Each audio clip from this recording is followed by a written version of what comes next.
اگر کوئی شخص نماز کا انکار کرتا ہے تو وہ دائرہ اسلام سے خارج ہے، لیکن اگر کوئی سستی کی وجہ سے نماز نہیں پڑھتا، صرف سستی کی وجہ سے نہیں پڑھتا، اللہ کا حکم جانتا ہے، اس کو کہا جائے آؤ نماز کو تو وہ آگے سے مذاق نہیں کرتا یا نماز کا تمسخر یا استحقار نہیں کرتا، بلکہ بس اپنی سستی کی وجہ سے مسجد میں نہیں آتا۔ جو نماز کو ہلکا جانے، خفیف جانے، وہ بھی دائرہ اسلام سے خارج ہے اور کافر ہے۔ لیکن جو شخص اس کو اللہ کا حکم جانتا ہے اور اس کو پڑھنا اپنے اوپر ضروری سمجھتا ہے لیکن سستی کی وجہ سے پڑھ نہیں سکتا، تو اس کے بارے میں علماء کی آراء مختلف ہیں۔ حضرت امام اسحاق اور حضرت امام احمد رضی اللہ تعالی عنہما آپ تو فرماتے ہیں کہ ایسا شخص کافر ہے اور اس کو قتل کرنا واجب ہے۔ حضرت امام مالک کا قول ہے کہ، اور امام شافعی کا بھی یہی قول ہے، وہ بھی کہتے ہیں کہ اس کو قتل کیا جائے گا اور بطور حد قتل کیا جائے گا۔ حضرت امام اعظم امام ابو حنیفہ علیہ رحمہ آپ فرماتے ہیں کہ بے نمازی کو قتل نہیں کیا جائے گا، بلکہ اس پر تعزیر نافذ ہو۔ یہ حاکم وقت کی ثوابدید پر ہے کہ وہ اس پر کیا سزا دیتا ہے، اور فرمایا اس کو 7 قید کیا جائے گا اور توبہ کے لیے اس کو زور دیا جائے گا۔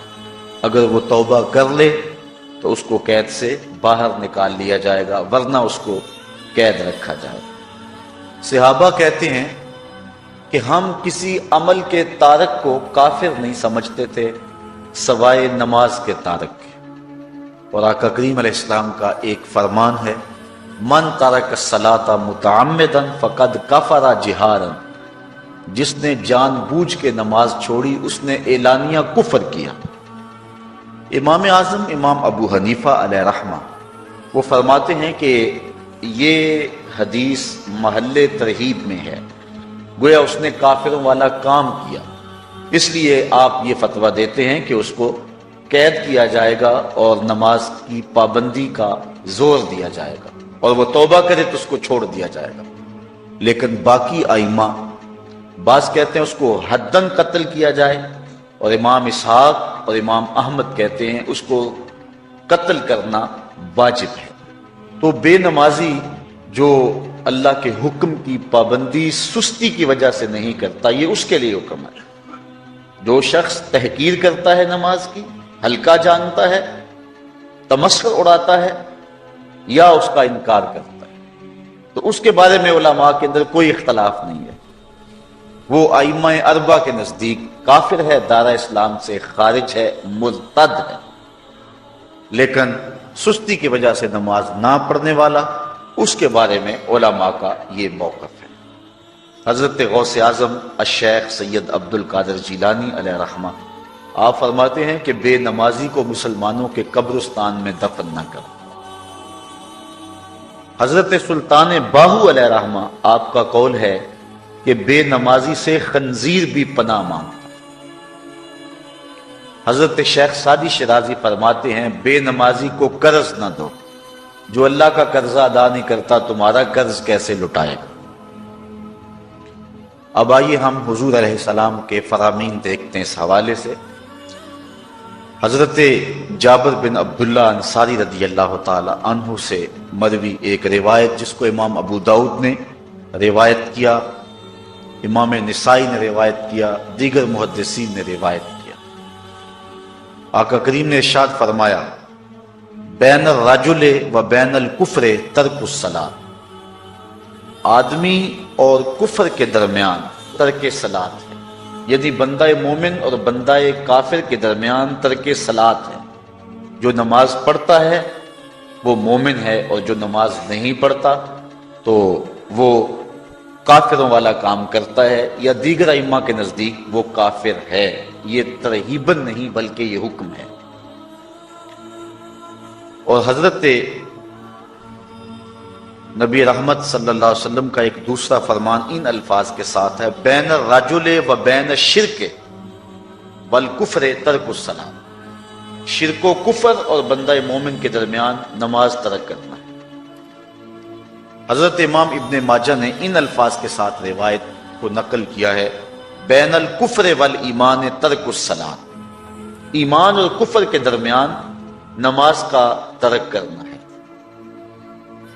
اور آقا کریم علیہ السلام کا وہ فرمان جو حضرت انس سے مروی ہے، جس کو طبرانی نے اپنی موجم میں لکھا، بھی آپ کے سامنے میں نے رکھا، کہ حضور نے فرمایا من ترک الصلاۃ متعمدا فقد کفر جہارا، جس نے جان بوجھ کے نماز چھوڑی اس نے اعلانیہ کفر کیا۔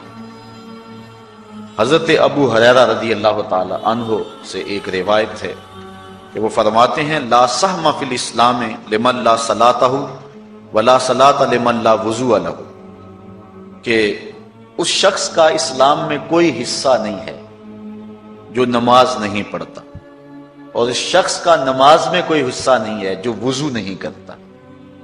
وضو کے بغیر نماز نہیں ہوتی اور نماز کے بغیر اسلام نہیں ہوتا۔ اور اسی روایت کو بالفاظ دیگر حضرت عبداللہ ابن عمر رضی اللہ تعالی عنہ نے حضور سے یوں روایت کیا ہے، طبرانی نے اپنی موجم میں اس کو لکھا، لا ایمان لمن لا امانتہ ولا صلاۃ لمن لا طہور لہ ولا دین لمن لا صلاۃ لہ۔ حضور فرمایا کہ اس شخص کا ایمان نہیں جس میں امانت نہیں، اور اس شخص کی نماز نہیں جس کو پاکیزگی حاصل نہیں، اور اس شخص کا دین نہیں جس کو نماز نصیب نہیں۔ حضرت امام ابن ماجہ نے اس روایت کو اپنے الفاظ کے ساتھ روایت کیا ہے۔ حضرت بریدہ رضی اللہ تعالیٰ عنہ اپنے باپ سے روایت کرتے ہیں اور وہ حضور سے روایت کرتے ہیں۔ حضور علیہ السلام نے ارشاد فرمایا، ان العہد الذی بیننا و بینہم الصلاۃ فمن ترکھا فقد کفر، کہ ہمارے اور ان لوگوں کے درمیان جو معاہدہ ہے وہ نماز کا ہے، جس نے نماز کو چھوڑ دیا اس نے کفر کیا، یعنی ہمارا اور ان کا پھر اب معاہدہ باقی نہیں رہے گا۔ حضرت امام بخاری نے روایت نقل کی ہے، حضور نے ارشاد فرمایا، من ترک الصلاۃ العصر فقد حبط اعمالہ، جس نے عصر کی نماز چھوڑی اللہ اس کے سارے عمل برباد کر دیتا۔ حضرت ابو ہریرہ رضی اللہ تعالی عنہ سے روایت ہے جس کو امام ابن ماجہ نے اور امام نسائی نے روایت کیا ہے، وہ حضور سے روایت کرتے ہیں، بڑی مشہور روایت ہے۔ حضور نے ارشاد فرمایا، ان اول ما یحاسب به العبد بصلاته فان صلحت فقد افلح وانجح وان فسدت فقد خاب وخسر۔ فرمایا قیامت کے دن بندے سے سب سے پہلا حساب نماز کا لیا جائے گا، اگر اس کی نماز ٹھیک ہو گئی تو وہ فلاح پا گیا، اگر پہلا تول ٹھیک آ گیا تو وہ کامیاب ہے، وانجح اور نجات پا گیا، وان فسدت فقد خاب وخسر، اور اگر پہلا تول ہی ٹھیک نہ ہوا تو پھر وہ ذلیل و رسوا ہو گیا۔ حضرت عبادہ بن صامت رضی اللہ تعالیٰ عنہ سے ایک طویل روایت ہے، وہ کہتے ہیں کہ حضور علیہ السلام نے مجھے 7 چیزوں کا حکم دیا، مجھے وصیت کی کہ ان 7 کاموں کو کرنا ہے۔ ان کے اندر جو دوسری چیز تھی وہ حضور نے یہ ارشاد فرمائی، وَلَا تَتْرُكُوا الصَّلَاةَ مُتَعَمِّدِينَ وَمَن تَرَكَهَا مُتَعَمِّدًا فَقَدْ خَرَجَ مِنَ الْمِلَّةِ، کہ جان بوجھ کے کبھی نماز نہ چھوڑنا، جس نے نماز چھوڑی وہ ملت اسلامیہ سے نکل گیا۔ اور حضرت معاذ بن جبل رضی اللہ تعالی عنہ سے بھی ایک طویل روایت ہے کہ حضور نبی رحمت صلی اللہ علیہ وسلم نے ان کو 10 وصیتیں کی تھی۔ حصول برکت کے لیے یہ ساری حدیث میں آپ کے سامنے رکھ دیتا ہوں۔ کہتے ہیں، اوصانی رسول اللہ صلی اللہ علیہ وسلم بعشر کلمات، حضور نے مجھے 10 باتیں ارشاد فرمائیں، حکمت سے بھری اور رحمتوں سے بھری ہوئی ایک ایک بات ہے، ان کے بول بہاروں جیسے اور اصحاب ستاروں جیسے۔ تو اتنا خوبصورت کلام، لہو خورشید کا ٹپکے اگر ذرے کا جگر چیر، حضور نے 10 باتیں حضرت معاذ بن جبل رضی اللہ تعالی عنہ کو بطور وصیت ارشاد کی. کہتے ہیں کالا، حضور نے مجھے کہا، ارشاد کیا، لا تشرک باللہ شیئا وان قتلت وحرقت، اللہ کے ساتھ کسی کو شریک نہ ٹھہرانا، اگرچہ تجھے قتل بھی کیا جائے اور تجھے آگ میں جلا بھی دیا جائے، کبھی بھی اللہ کے ساتھ شریک نہ ٹھہرانا.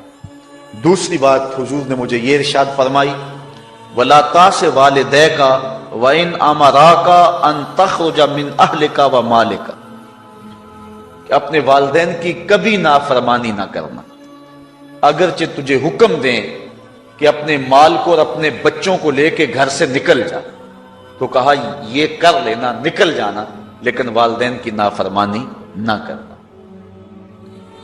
تیسری بات حضور نے ارشاد فرمائی، وَلَا تَتْرُكَنَّ صَلَاةً مَكْتُوبًا مُتَعَمِّدًا فَإِنَّ مَنْ تَرَكَ صَلَاةً مَكْتُوبَةً مُتَعَمِّدًا فَقَدْ بَرِئَتْ مِنْهُ ذِمَّةُ اللَّهِ. فرمایا اے معاذ بن جبل، فرض نماز جان بوجھ کر کبھی بھی نہ چھوڑنا، زندگی میں کبھی نہ ہو کہ تجھ سے فرض نماز چھوٹے، اس لیے کہ جس نے فرض نماز جان بوجھ کے چھوڑ دی، اللہ اور اس کے رسول نے اس سے اپنا ذمہ اٹھا لیا. اب وہ جدھر مرضی جائے، اللہ نے جو ذمہ لیا ہوا ہے مومن کا، اللہ اٹھا لیتا.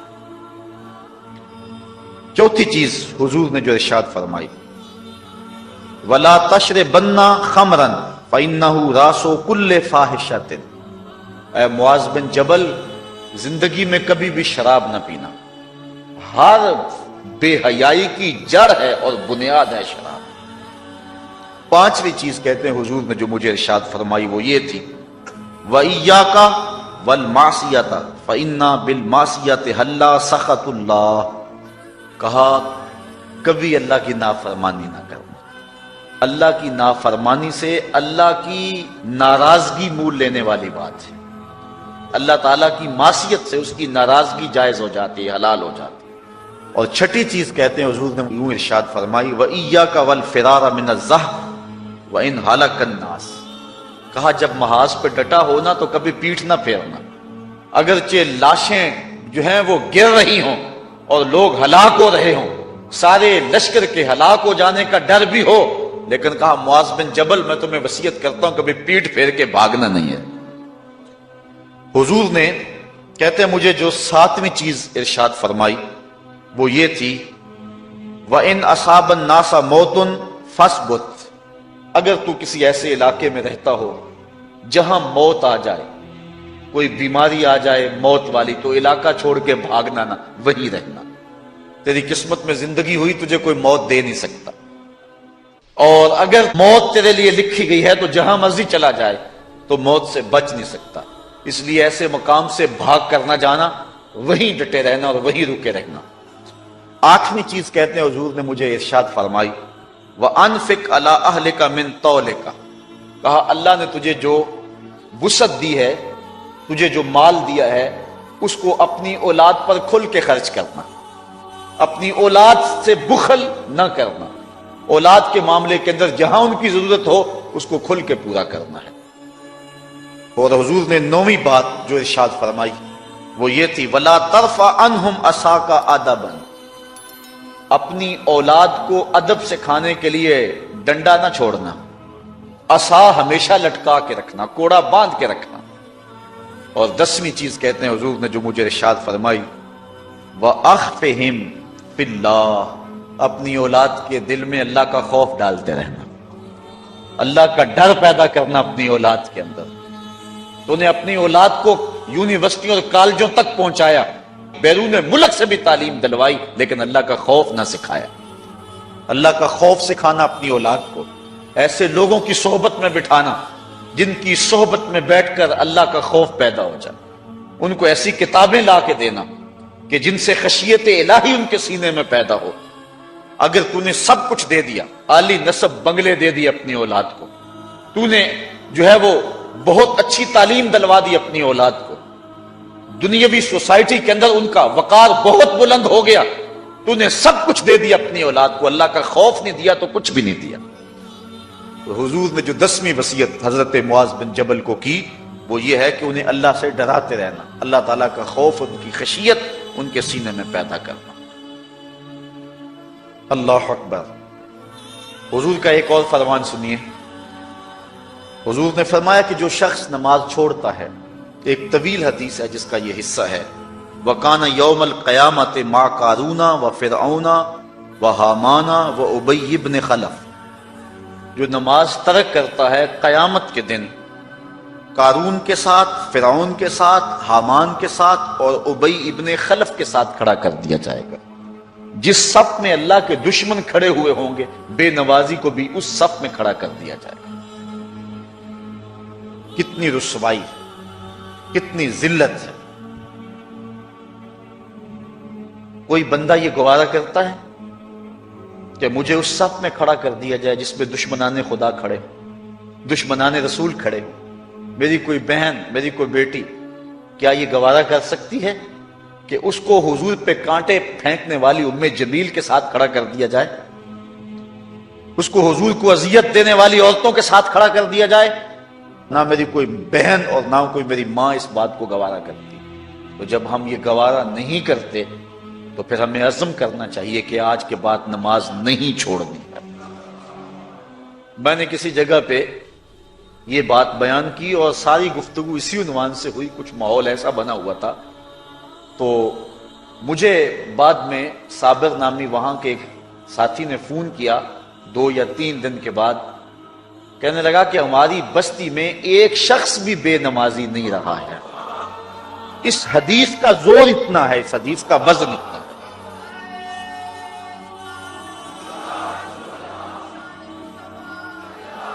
تو کوئی شخص یہ گوارا کرتا ہے کہ مجھے دشمنان خدا کی صف میں کھڑا کر دیا جائے، جن دشمنوں کے چہروں پہ تالکول ملی ہوئی ہوگی اور ان پر لعنتیں برس رہی ہوں گی، اور دنیا کے اوپر سب سے رسوائی زیادہ ان لوگوں کو ہوگی، تو کوئی شخص بھی یہ گوارا نہیں کرتا۔ ہم تو ان کے سائے سے بھی بچنا چاہتے ہیں۔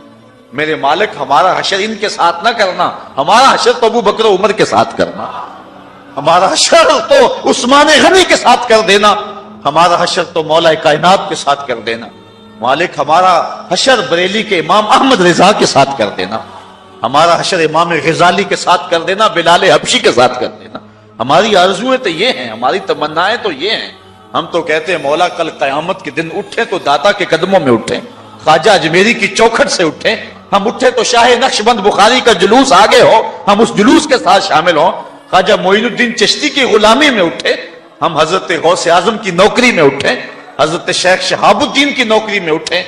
ہماری آرزویں تو یہ ہیں، ہماری تمنائیں تو یہ ہیں، لیکن اگر ہم یہ چاہتے ہیں کہ ہم ان لوگوں کے ساتھ اٹھیں تو پھر ایک نماز بھی ترک نہیں کرنا ہوگا، اور اگر نماز ترک ہو گئی تو کتنی بڑی سزا ہے، کتنی بڑی رسوائی ہے، کتنی بڑی ذلت ہے۔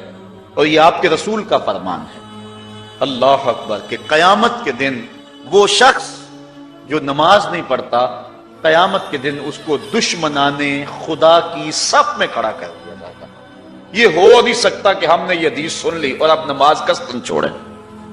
آج عزم کر کے اٹھیں، اور اولاد نہیں آئی، بیٹیاں نہیں آئیں، گھر والے نہیں آئے، لیکن جا کے اس بات کو گھر میں نافذ کرنا ہے، اس کو حکمن نافذ کرنا ہے گھر کے اندر۔ ہمارا گھر ہو رسول اللہ کی امتی کا اور گھر میں کوئی بے نماز ہو، یہ حکم دینا ہے، وَأْمُرْ أَهْلَكَ بِالصَّلَاةِ، فرمایا اپنے گھر والوں کو نماز کا حکم دو۔ اس گھر میں نحوست ہوتی ہے جس گھر میں بے نمازی ہوتے ہیں۔ اس لیے آج ہم یہاں سے عزم کر کے جانا ہے کہ آج کے بعد ہم نماز نہیں چھوڑیں گے انشاءاللہ۔ اتنے زور سے کہو کہ شیطان کا کلیجہ پھٹ جائے۔ اللہ ہماری اس انشاءاللہ کو قبول کرے، قبول کرے۔ اللہ ہم کو پنجگانہ سجدے کی توفیق دے۔ اتنا بد نصیب ہے شخص کہ جس کی پیشانی اس کی حضور جھکتی نہیں، سارا دن کبھی کسی کو سیلوٹ کرتا ہے، کبھی کسی کو سیلوٹ کرتا ہے، کہتا میرے اس سے بھی تعلق ہونے چاہیے، اس سے بھی واسطہ ہونا چاہیے، اس سے بھی رابطہ ہونا چاہیے، کبھی دنیا میں کام پڑ جاتا ہے، اس سے بھی تعلق رہنا چاہیے میرا۔ کہاں کہاں صبح سے لے کر شام تک سلوٹ مارتا ہے، ایک اللہ کے حضور نہیں جھکا جاتا۔ اقبال علیہ رحمہ کہتے ہیں ایک سجدہ جسے تو گراں سمجھتا ہے، 1000 سجدے سے آدمی کو دیتا ہے نجات۔ آؤ اللہ کے حضور بندگی کا سر جھکائیں. تو یہ کتنی عبرتناک جو ہے اور کس قدر جو ہے وہ فکر انگیز حدیث ہے. وَقَانَ يَوْمَ الْقِيَامَةِ مَعَ قَارُونَ وَفِرْعَوْنَ وَحَامَانَ وَأُبَيِّ بْنِ أَبِي خَلْف. وہ شخص ان بد نصیب لوگوں کے ساتھ کھڑا ہوگا جس کو نماز کی توفیق نہیں. آپ نے حدیث علماء سے بارہا سنی، حدیث طویل ہے. آقا کریم معراج کی رات گئے تو وہاں مختلف لوگوں کو مختلف عذابوں میں مبتلا دیکھا. کسی کی انتڑیاں کٹ کٹ کے گر رہی تھی، کسی کا منہ چیرا جا رہا تھا، کسی کی زبان لوہے کی کینچیوں سے کاٹی جا رہی تھی، کسی پر کھولتا ہوا پانی ڈالا جا رہا تھا، کوئی جو ہے وہ سرانڈ والا گوشت کھا رہا تھا، کسی کے جسم میں لوہے کی میخیں ٹھونکی جا رہی تھی. لیکن ایک قوم کو حضور نے دیکھا، ایک بھاری پتھر سے ان کا سر کچلا جاتا ہے اور پتھر کے واپس آنے تک دوبارہ صحیح ہو جاتا ہے، پھر کچلا جاتا ہے. حضرت جبریل امین سے حضور نے فرمایا کہ یہ کون لوگ ہیں؟ یا جبریلو من ہاؤلائے، یہ لوگ کون ہیں کہ ان کے سر پتھروں سے کچلے جا رہے ہیں؟ قال ہاؤلائے الذین تثاقلت رؤوسہم عن الصلاۃ المکتوبہ. کہا یہ وہ بد نصیب لوگ ہیں کہ فرض نمازوں سے جن کے سر بوجھل رہتے تھے، نماز پنجگانہ فرض بھی نہیں پڑھا کرتے تھے، یہ وہ بد نصیب ہیں، آج ان کے سر کوٹے جا رہے ہیں. یہ تھوڑی سی زندگی ہے، تھوڑی سی زندگی، 60-70 سال بڑی زندگی ہو وہ مگر نصیب ہو جائے تو پتہ نہیں ہے کہ کل ہمارا آنے والا کہاں ہے. کتنا غافل اور بد نصیب ہے وہ شخص کہ جس کو سجدہ نصیب نہیں ہے. سجدہ تو بندگی کا نام ہے. زندگی آمد برائے بندگی، زندگی بے بندگی شرمندگی.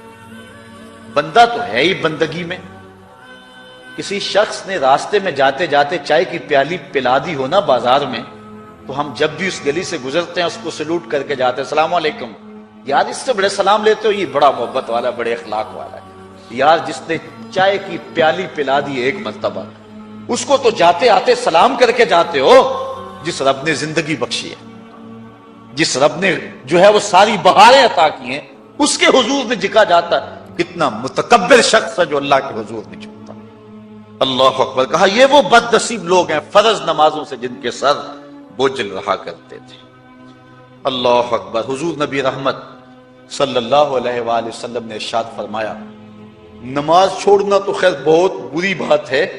جو شخص نماز پڑھتے ہیں لیکن جماعت سے نہیں پڑھتے، فرمایا میرا جی چاہتا ہے کہ اپنی جگہ کسی اور کو کھڑا کروں اور جوانوں کا ایک گروہ ساتھ لوں، اور جو لوگ مسجد میں نماز پڑھنے نہیں آتے ان کے گھروں کو آگ لگا دوں.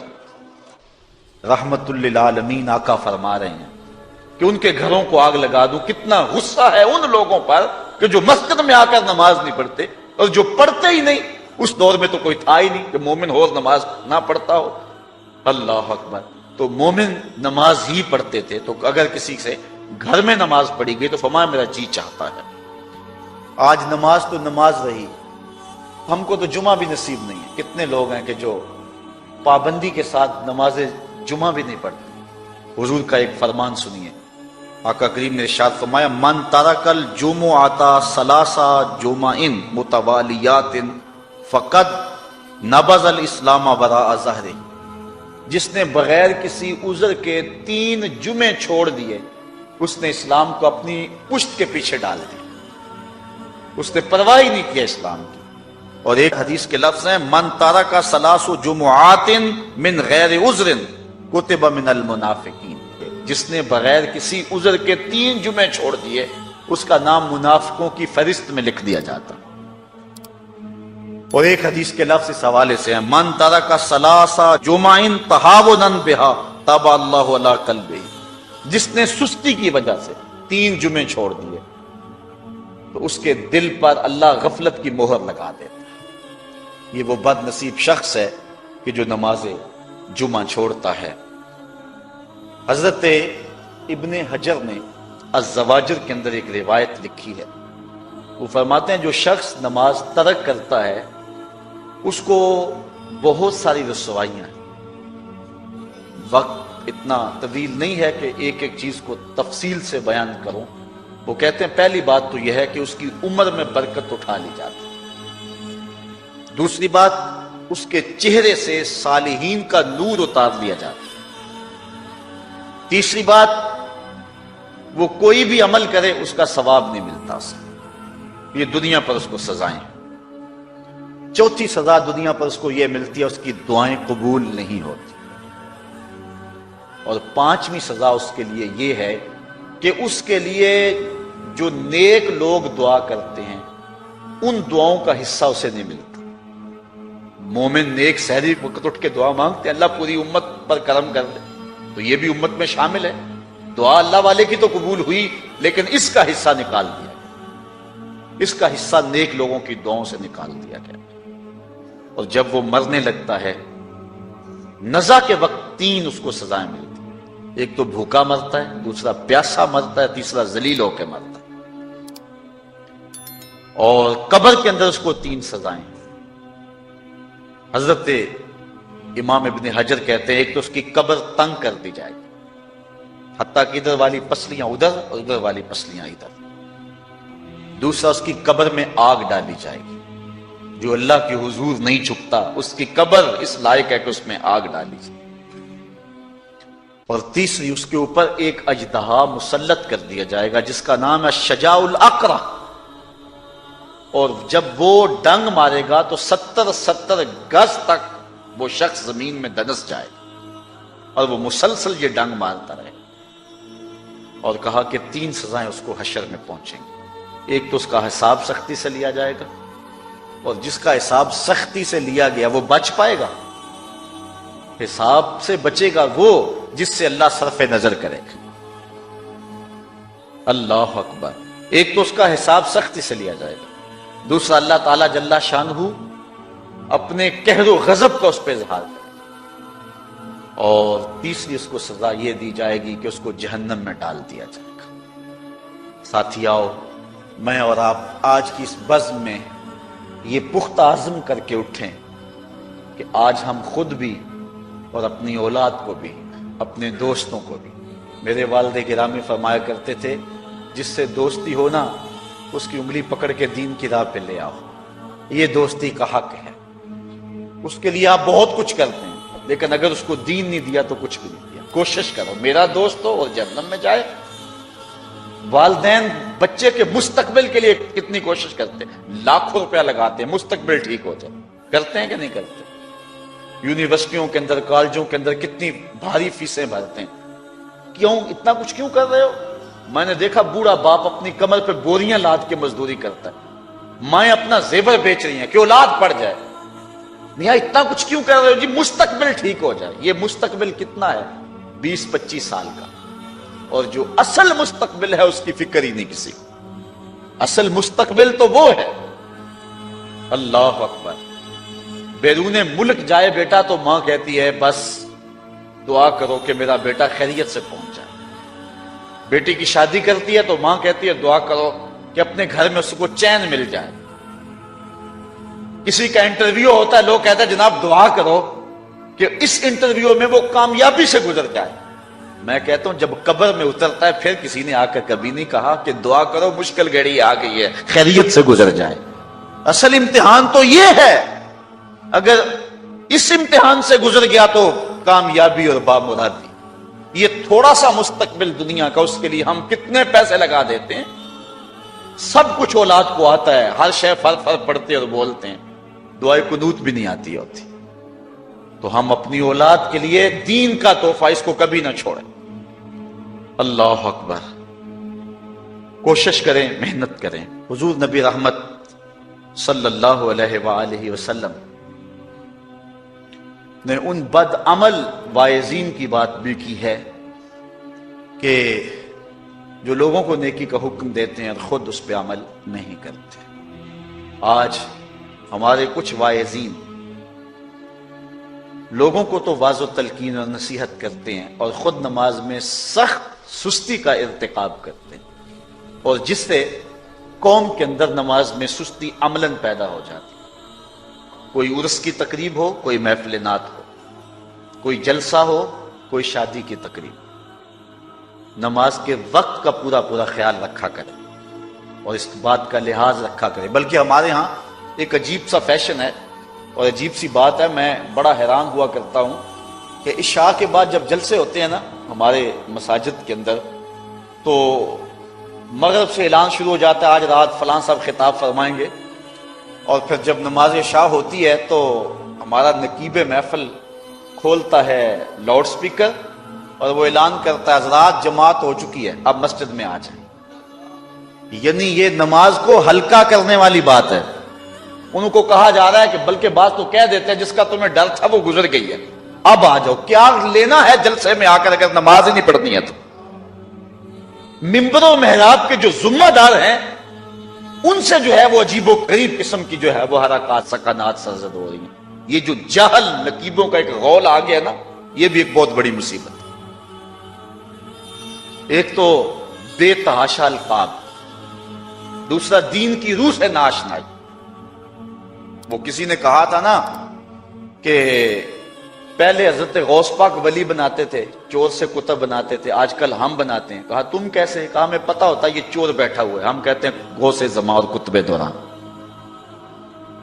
بے تحاشا اور بے تکا انداز، اور پھر دین کی روح سے یہ ناشنائی کہ باقاعدہ اعلان ہوتا ہے جناب جماعت ہو چکی اب تو آ جاؤ۔ تو کیا کرنا ہے ساری رات جاگ کے اگر عشاء کی نماز ہی نہیں پڑھی تو نماز کو ہلکا کیا گیا ہے۔ اسی طرح جلسہ لمبا ہو رہا ہے اور نماز کا وقت سکڑ رہا ہے، ان چیزوں کا التزام کرنا ہے، ہم نے کوشش کرنی۔ اور یہ بھی ایک مصیبت ہے کہ دربار بڑا اونچا ہے اور مسجد کے اندر جانوروں کی بینٹیں پڑی ہوئی ہیں۔ حیثیت تو مسجد کی ہے، دربار کی تو ثانوی حیثیت ہے۔ دربار پہ 3 کروڑ روپیہ لگا ہوا ہے اور مسجد میں چٹائیاں بھی موجود نہیں۔ اپنے بھی خفا مجھ سے ہیں بیگانے بھی ناخوش، کہ زہر حلاحل کو کبھی کہہ نہ سکا کند، بات وہی کہتا ہوں سمجھتا ہوں جسے حق، میں ابلہ مسجد ہوں نہ تہذیب کا پرزہ۔ ہم نے ان چیزوں کو دیکھنا ہے۔ اچھا، بعض والدین کی ایک سستی ہے، وہ آتے جناب تعویذ کر دو، ہماری اولاد نماز نہیں پڑھتی، بچے نماز نہیں پڑھتے، اور کہتے جی ہماری تو چلو گزر گئی، ہم تو نہیں پڑھتے، یہ تو پڑھیں۔ میں کہتا ہوں یہ کیوں پڑھیں جب تم نہیں پڑھتے؟ الولد سر لابیہ، بیٹا باپ کا راز ہوتا ہے۔ تم مجھ سے تعویذ لینے آگے ہو، گھر میں مصلی بچھا کے سجدہ کرو، تمہاری اولاد بھی تمہارے تتبع میں سجدہ کرنے کی عادت ڈال۔ حضور فرمایا بچے 7 سال کے ہوں تو انہیں مسجد میں لے جاؤ، 10 سال کے نہیں پڑھتے تو ان کو مار کے پڑھاؤ۔ اب اولاد ہوگی جوان، خود کبھی سجدہ کیا نہیں، اب کہتے ہیں شاید تعویذ سے کم چل جائے گا۔ جو تعویذ اللہ کے رسول نے تمہیں دیا تھا کہ 7 سال کے ہوں تو پکڑ کے انگلی مسجد کا راستہ دکھاؤ، 10 سال کے ہو جائیں تو مار کے پڑھاؤ، ان کے سینے میں اللہ کا خوف داخل کرو، ان کو قرآن کی تلاوت سکھاؤ۔ علموا اولادکم 3 خصال، اپنی اولاد کو 3 چیزیں سکھاؤ۔ حب نبیکم، ایک اپنے نبی کا پیار سکھاؤ، وحب اہل بیت ہی، رسول اللہ کے اہل بیت کا پیار سکھاؤ، وتلاوت القرآن، اور قرآن کا پڑھنا سکھاؤ۔ چھین لو سیڑیاں ان کے ہاتھوں سے گانے والی، چھین لو ان کے ہاتھوں سے جو ہے وہ ناول، اور ان کے ہاتھ میں قرآن دے دو۔ کتنے خوش نصیب دن تھے، گلیوں سے گزرتے تھے، گھروں سے قرآن کے پڑھنے کی آواز آتی تھی۔ آج پاپ میوزک کی صدائیں تو آتی ہیں، آج قرآن کی آوازیں نہیں آتی۔ تو یہ عجیب ہے جی، ہم نہیں پڑھتے یہ تو پڑھے۔ میں کہتا ہوں یہ کیوں پڑھیں جب تم نہیں پڑھتے ہو؟ تمہارے اوپر کیا اب فرض ساقط ہو چکا ہے بڑھاپے کی وجہ سے؟ تم بوڑھے ہو کے نہیں پڑھتے ہو، تمہاری اولاد تم چاہتے ہو جوانی میں پڑھ لے؟ تم خود اللہ کے حضور سجدہ کرو اور پھر دیکھنا تمہارے تتبع میں، تمہاری اتباع میں تمہاری اولاد بھی تمہاری پیچھے پیچھے ہو۔ اللہ اکبر۔ صاحب اس عنوان سے کہنے کے لیے بہت کچھ ہے۔ اللہ تعالیٰ جل شانہ اپنی رحمتیں عطا فرمائے۔ اعلی حضرت سے 2 لوگوں نے فتویٰ پوچھا۔ بریلی کا ایک محلہ ہے، محلہ ذخیرہ، اس میں ہادی حسن اور قرب محمد نامی لوگوں نے تنظیم بنائی نماز کی دعوت کے لیے۔ کچھ لوگ ان کی بات کو نہ سنتے، اعلی حضرت سے استفتاء کیا، فتاوی رضویہ کے اندر موجود ہے کہ ہم نماز کی دعوت دیتے ہیں، کچھ لوگ اس کے باوجود نہیں آتے، تو حکم شرعی کیا ہے؟ اعلی حضرت فرماتے ہیں کہ پہلے تو نرمی سے انہیں سمجھائیں، آؤ نماز کی طرف، نہیں مانتے مؤثر لوگ ڈالیں جو ان کو کہیں۔ یہ تھے ہمارے کرنے والے کام، ہم کن جھگڑوں میں پڑے ہوئے۔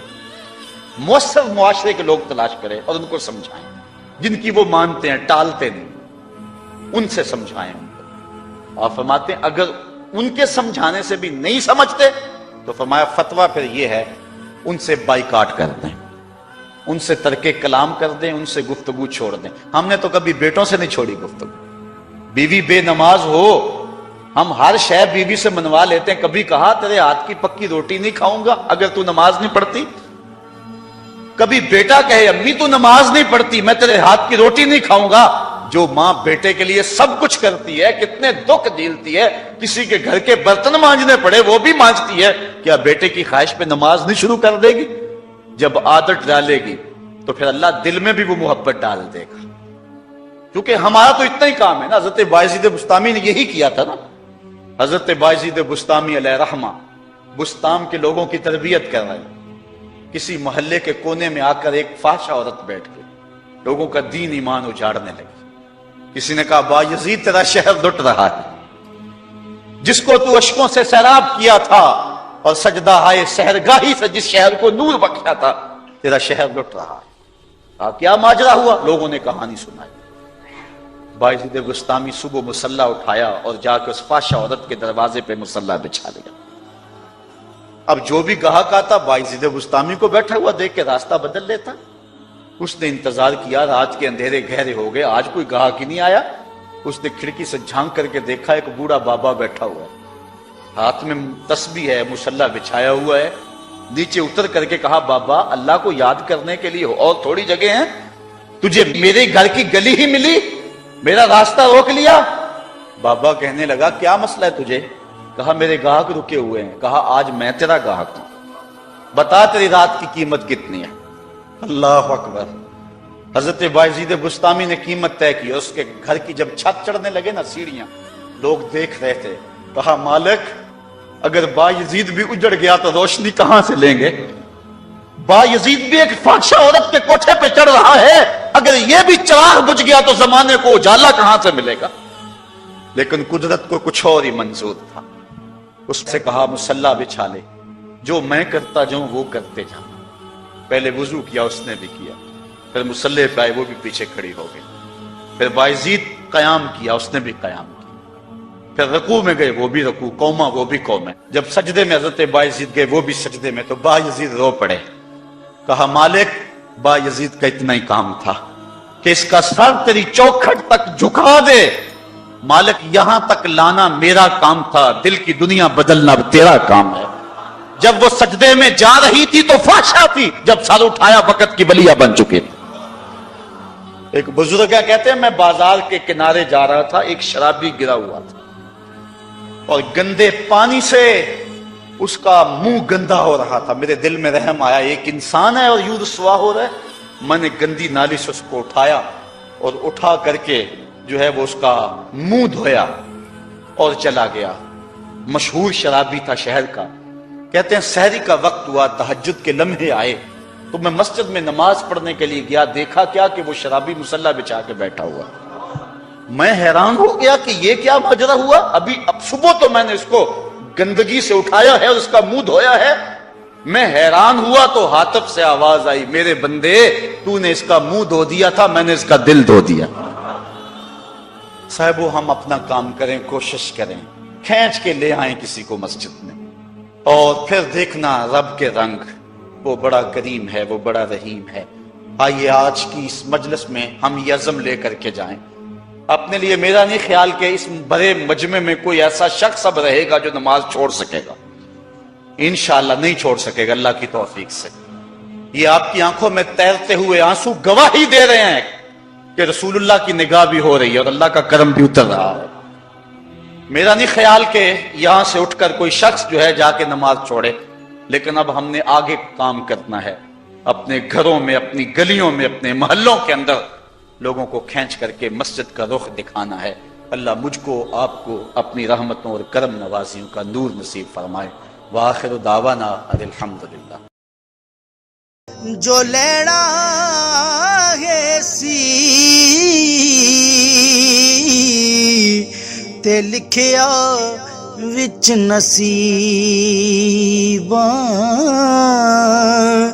بے پرواہ نال محمد ਮੁਹੰਮਦ ਜ਼ੋਰ ਨਾ ਅਸਾਂ ਗਰੀਬਾਂ ਬੇ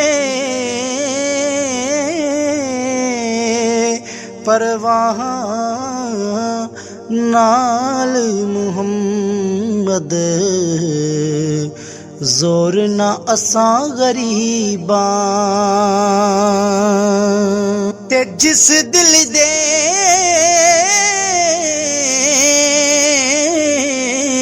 ਵਿੱਚ